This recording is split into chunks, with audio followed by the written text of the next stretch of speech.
قاضی دین و شریعت پہ کرے صدق و صفا، آپ ہیں اے عبد رحماں نازش دار القضاء۔ الحمد لله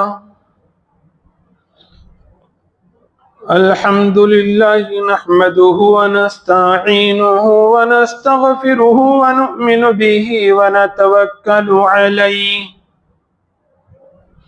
ونعوذ بالله من شرور أنفسنا ومن سيئات أعمالنا، من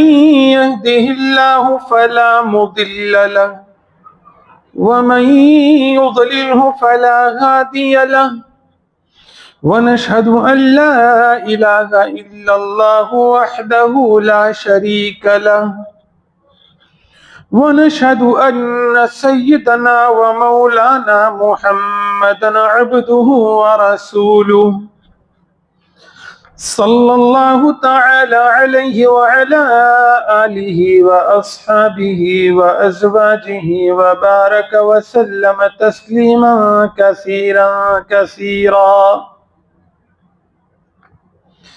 أما بعد، فأعوذ بالله من الشيطان الرجيم، بسم الله الرحمن الرحيم. ثم قست قلوبكم من بعد ذلك فهي كالحجارة أو أشد قسوة، وإن من الحجارة لما يتفجر منه الأنهار، وإن منها لما يشقق فيخرج منه الماء، وَإِنَّ مِنْهَا لَمَا يَهْبِطُ مِنْ خَشْيَةِ اللَّهِ وَمَا اللَّهُ بِغَافِلٍ عَمَّا تَعْمَلُونَ. صدق اللہ مولانا العلی العظیم. ایک مرتبہ دل کی گہرائیوں سے اور پوری محبتوں کے ساتھ اپنے آقا حضرت محمد الرسول اللہ صلی اللہ علیہ وسلم کے اوپر درود پاک پڑھ لیجئے. اللہم صلی علی سیدنا محمد وعلی آل سیدنا محمد واصحابہ وازواجہ وبارک وسلم. معزز اور مکرم ماؤں، بہنوں اور بچیوں، اللہ سبحانہ و تعالیٰ کا ہم سب پر یہ بہت بڑا انعام اور احسان ہے کہ اس نے ہمیں آج بھی جمعہ کے دن جمعہ کی نماز کے بعد اس مسجد میں اپنی اصلاح کی نیت سے حاضر ہونے کی اور قرآن کریم کی تفسیر سننے سنانے کی توفیق عطا فرمائی. اللہ تعالی ہمارے اس جمع ہونے اور سننے سنانے کو بے انتہا قبول فرمائے، ہماری زندگیوں پر اس کے اچھے اثرات مرتب فرمائیں. سورۃ البقرہ کی تفسیر چل رہی ہے اور آج آیت نمبر 24 کی تفسیر ہونی ہے. لمبے وقت سے بنی اسرائیل کا ذکر چل رہا ہے، یہودیوں کا ذکر کیا جا رہا ہے کہ یہ بنی اسرائیل یہودی کس طرح سے اللہ سبحانہ و تعالی اور اپنے وقت کے پیغمبر حضرت موسیٰ علیہ السلام اور اللہ کی طرف سے دکھائے گئے معجزات اور ان کے اوپر کی گئی نعمتوں کو کس طرح سے یہ بنی اسرائیل اور یہودی نظر انداز کرتے چلے آئے، اس کا ذکر ہوا. آج کی جو آیت ہے، اس آیت میں اللہ سبحانہ و تعالی نے یہودیوں کی قساوت قلبی یعنی دل کی سختی کو بتایا ہے. بتایا گیا کہ ان کے دل بڑے سخت ہیں. فرمایا اللہ سبحانہ و تعالی نے ثم قست قلوبكم من بعد ذلك، پھر اس کے بعد تمہارے دل سخت ہو گئے. اس کے بعد مطلب اللہ سبحانہ و تعالیٰ کی طرف سے جو ان کے اوپر انعامات ہوتے رہے اور جو کچھ معجزے ان کو دکھائے جاتے رہے اور جو اللہ سبحانہ و تعالیٰ کے پیغمبر کے ساتھ اور اللہ کے ساتھ ان ساری چیزوں کے بعد انہوں نے روگردانی والا معاملہ، نظر انداز کرنے والا معاملہ کیا، دین اور شریعت کو انہوں نے ہلکے میں لیا، تو ان کے دل سخت ہو گئے. فَهِيَ كَالْحِجَارَةِ أَوْ أَشَدُّ قَسْوَةً، بس اس کی مثال پتھر کی سی ہے، بلکہ سختی میں پتھر سے بھی زیادہ سخت ہے. یعنی کہ بنی اسرائیل کے یہودیوں کے جو دل ہے وہ پتھر کی طرح سے سخت ہو گئے، بلکہ پتھر سے بھی زیادہ سخت ہو گئے. دل کی سختی اور قساوت قلبی یہ کسی بھی انسان کے بد نصیب ہونے کی نشانیوں میں سے ایک نشانی ہے. حضور صلی اللہ علیہ وسلم نے قساوت قلبی یعنی دل کی سختی، اس سلسلے میں اللہ سبحانہ و تعالیٰ نے حضور صلی اللہ علیہ وسلم نے ایک حدیث پاک میں ارشاد فرمایا کہ 4 چیزیں انسان کی بدبختی کی علامت ہے، بد نصیبی کی علامت ہے. اللہ ہم سب کی حفاظت فرمائے. نمبر 1 کہ آنکھوں کا جامد ہو جانا، ایسا ہو جانا کہ بالکل اس سے آنسو ہی نہیں نکلتے ہیں. نمبر 2 دل کا سخت ہو جانا. نمبر 3 لمبی لمبی امیدوں کا ہو جانا کہ انسان ایسا سوچے کہ بس اب جینا ہی جینا ہے، موت کو بھول جائے اور بڑی بڑی امیدیں لگا کے رکھے. ابھی تو یہ کرنا ہے، ابھی تو وہ کرنا ہے، ابھی تو بچے چھوٹے ہیں، بڑے ہوں گے، ان کی شادیاں ہوگی اور پھر پوتے پوتیاں ہوگی اور پھر آگے ہم کو ایسا کرنا ہے، ایسا کرنا ہے. تو یہ جو لمبی لمبی امیدیں ہیں، یہ لمبی لمبی امیدوں کا باندھنے والا کوئی آدمی ہو جائے، کوئی خاتون ہو جائے تو یہ بد نصیبی کی علامت ہے. اور چوتھی چیز ارشاد فرمائی کہ حرص الدنیا، دنیا کی حرص. جب کبھی کسی انسان کے دل میں دنیا کی حرص آ جاتی ہے تو پھر وہ اللہ سے غافل ہو جاتا ہے، پھر وہ کسی کام کا نہیں رہتا. یہ 4 چیزوں کو حضور صلی اللہ علیہ وسلم نے بتلایا کہ یہ انسان کی بد نصیبی کی علامتوں میں سے ہے. یہ 4 چیزیں، ان میں ایک چیز جو بتائی گئی ہے وہ ہے دل کی سختی. یہ جو دل کی سختی ہوتی ہے یہ بھی ایک روحانی بیماری ہے. جب دل سخت ہو جاتا ہے پھر کوئی خیر کی امید ایسے آدمی اور ایسی عورت سے نہیں کی جا سکتی جن کے دل سخت ہے، ان کے اوپر کچھ اثر ہی نہیں ہوتا. دل کی سختی کس کو کہتے ہیں؟ دل کی سختی اس کو کہتے ہیں کہ جب کبھی کوئی موقع آئے اس وقت میں گناہ کرنے کا یا کسی پر ظلم کرنے کا، تو اس وقت میں ذرا بھی دل میں خوف نہ ہو، اللہ کا ڈر نہ ہو اور کوئی پرواہ نہیں ہو رہی ہے کہ گناہ کرتے چلے جا رہے ہیں لیکن کوئی احساس تک نہیں ہے، ظلم کرتے چلے جا رہے ہیں لیکن احساس تک نہیں ہے کہ موبائل، انٹرنیٹ اور یوٹیوب، فیس بک، انسٹاگرام، ان ساری جگہوں پر گناہ کر رہے ہیں لیکن گناہ کرتے وقت میں ذرا دل میں یہ دھچکا نہیں لگتا کہ میں گناہ کر رہا ہوں، میں گناہ کر رہی ہوں. اور اس کے اوپر اللہ میری پکڑ کریں گے، بالکل ایک دم اللہ کی پکڑ سے غافل ہو کر ایسا کہ جیسے کوئی ہے ہی نہیں یہ بری چیز، بس چل رہا ہے بے دھڑک چل رہا ہے گناہ کا کام۔ اسی طرح سے ظلم، نہ ماں کے احساسات کی کوئی پرواہ، نہ باپ کے احساسات کی کوئی پرواہ،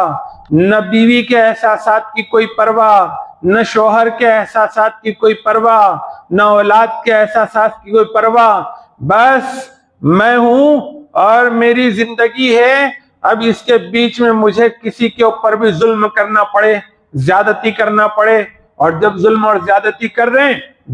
دل میں ذرا بھی کھٹک اور دل میں ذرا بھی گھبراہٹ نہیں ہو رہی ہے اور دل ذرا بھی اثر نہیں لے رہا ہے، اس کو کہتے ہیں دل کا سخت ہو جانا۔ یہ دل کیسے سخت ہوتا ہے؟ تو حدیث پاک میں بتایا گیا ہے کہ انسان جب گناہ کرتا ہے تو اس کے دل میں ایک سیاہ نقطہ لگ جاتا ہے، اور پھر جب وہ توبہ کرتا ہے تو وہ دھل جاتا ہے، صاف ہو جاتا ہے۔ اور اگر وہ توبہ نہیں کیا اور بعد میں پھر دوسرا گناہ کیا تو دوسرا نقطہ لگ جاتا ہے، پھر تیسرا گناہ کیا تو تیسرا نقطہ لگ جاتا ہے، پھر چوتھا گناہ کیا تو چوتھا نقطہ لگ جاتا ہے۔ گناہ کرتے کرتے ایک وقت ایسا آتا ہے کہ پھر دل پورا سیاہ اور کالا ہو جاتا ہے، اور اسی کو قرآن کریم میں فرمایا گیا کَلَّا بَلْ رَانَ عَلَىٰ قُلُوبِهِمْ، کہ ان کے دلوں کے اوپر زنگ لگ گیا ہے، بِمَا كَانُوا يَكْسِبُونَ، جو بھی کچھ وہ برے اعمال کرتے ہیں اس کے نتیجے میں۔ اور جو ایسے لوگ ہوتے ہیں تو اللہ سبحانہ و تعالیٰ ان کے دلوں پر، کانوں پر مہر لگا دیتے ہیں اور ان کے آنکھوں پر پردہ ڈال دیتے ہیں۔ سورہ بقرہ کے شروع میں اللہ نے فرمایا ختم اللہ علی قلوبہم وعلی سمعہم، اللہ تعالیٰ نے ان کے دلوں پر اور ان کے کانوں پر مہر لگا دی ہے، وعلی ابصارہم غشاوہ، اور ان کی آنکھوں پر پردہ ڈال دیا ہے، وَلَهُمْ عَذَابٌ عَظِيمٌ، اب ان کو اس کی وجہ سے دردناک بڑا عذاب دیا جائے گا۔ اللہ سبحانہ و تعالیٰ نے اس کو اس انداز میں تعبیر فرمایا ہے۔ جب دل سخت ہو جاتا ہے تو پھر دین کی باتیں بھی اثر نہیں کرتی، اور اپنی آنکھوں سے دیکھتے ہیں مناظر کہ ظلم کرنے والوں، گناہ کرنے والوں کا انجام کیا ہو رہا ہے، برائیوں کا انجام کیا ہے، اور خود اس کی ذات پر بھی کیسے اس کے برے اثرات پڑ رہے ہیں، لیکن نہ آنکھوں سے اس کو صحیح طور پر نظر آتی یہ چیزیں، اور پھر نہ دل پر اثر کرتی ہے اور نہ کان پر اثر کرتی ہے، کوئی کان پر جو نہیں رینگتی، ایک غفلت میں حد درجے ڈوبا ہوا انسان بن جاتا ہے۔ یہ جو دلوں کی سختی ہے یہ سارے خیر کے دروازے بند کر دیتی ہے۔ اللہ سبحانہ و تعالیٰ نے اسی بات کو ذکر فرمایا، اور حضور صلی اللہ علیہ وسلم نے مسلمانوں کو ایسی باتوں کی تعلیم دی ہے کہ جن پر عمل کرتے ہوئے دل کی سختی سے بچا جا سکتا ہے، بلکہ کسی بات پر رونا آنا اور آنسو بہہ جانا یہ بھی دل کی نرمی کی علامت ہے۔ جو شقی القلب ہوتا ہے تو اس کا دل سخت ہوتا ہے، جو رقیق القلب ہوتا ہے یعنی دل کا نرم ہوتا ہے تو پھر اب اس کے دل پر اثر انداز ہوتی ہے چیزیں۔ حضور صلی اللہ علیہ وسلم نے فرمایا کہ جو کوئی بھی میرے خوف سے آنسو بہاتا ہے تو اللہ سبحانہ و تعالیٰ اس کو جہنم میں اس وقت تک نہیں ڈالیں گے جب تک کہ جانور کی تھنوں میں سے جو دودھ نکلا ہے وہ دودھ واپس سے تھنوں میں نہ جائے۔ اور یہ ناممکن سی بات ہے کہ جب دودھ نکل آتا ہے تھنوں سے تو اس کے بعد یہ دودھ واپس نہیں جاتا۔ مطلب یہ ہے کہ کسی وقت میں اگر ہم لوگ اپنے گناہوں کی وجہ سے اور اپنی طرف سے ہونے والی زیادتیوں کی وجہ سے، اللہ کی نافرمانیوں کی وجہ سے روئیں اور ہمارے آنسو نکل آئیں تو پھر اللہ سبحانہ و تعالی ہمیں جہنم سے ایسے بچائیں گے جیسے کہ دودھ اپنے تھنوں میں واپس نہیں جاتا، تو ایسے ہی ایسا بندہ اور بندی یہ جہنم میں جا نہیں سکتے۔ حضور صلی اللہ علیہ وسلم کے ساتھ ساتھ قرآن کریم میں بھی اللہ سبحانہ و تعالیٰ نے ایمان والوں سے کہا